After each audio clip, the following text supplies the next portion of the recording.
Lesson 13 is going to be on finding average rate of change. When you have a linear equation, we can find the slope. But when you have something that's a curve, curves don't have slope. But what we're going to look at is like a section of the curve, say from here to here, or maybe from here to here, and find the slope in that area so we can tell what's going on with the graph. Is that piece of the graph going up? Is that piece of the graph going down? How fast is it going up? How fast is it going down? So we're going to call that the average rate of change. So as an example here, if I have this curve, if I look at this first area where these two people are right here, two little people, you see that, from that person to that person, you're going up pretty quickly. So the average rate of change would be bigger than, say, over here on the right, where it's not going up quite as steeply, or even from this one to this one, where they're actually going down. So essentially, average rate of change is this sentence right here. It tells how fast a curve increases or decreases between two particular points. And it's similar to slope, and we're going to actually use the slope formula to be able to find that. So again, if I was looking at these 2 points on the left here with the green line in between them, you see that area is going up quicker than this orange line between these 2 points right here, and that's what average rate of change will do. So to find the average rate of change, that's going to be the change in y over the change in x, which here's some function notation that goes along with that, but essentially this should be something that you recognize. This is slope.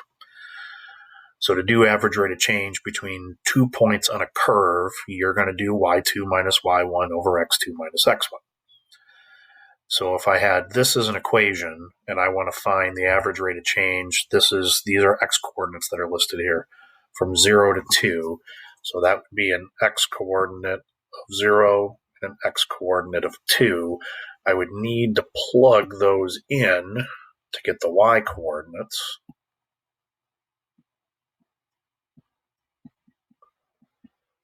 So if you plug in 0, that'll be 1. And if you plug in 2, that will be -7. And then I'm going to take that and find the slope. So I'm going to do -7 minus 1 over 2 minus 0.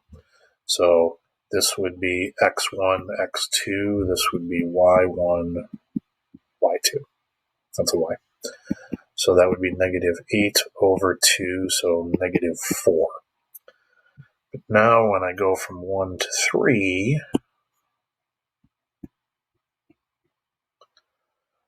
so if I plug 1 in, so -1 cubed plus 1 will be 0. And f of 3 would be -3 cubed plus 1. So that would be -26. So -26 minus 0 over 3 minus 1. So that would be -26 divided by 2. So that's going to be -13. So you see the average rate of change on the first set of points was significantly smaller than on the second set of points. And again, if you were to plug this thing into a Desmos graph, you would see that it's not going down as quickly between x coordinates of 0 and 2 as it is from 1 to 3. So that is how you do average rate of change. Let me know if you have questions.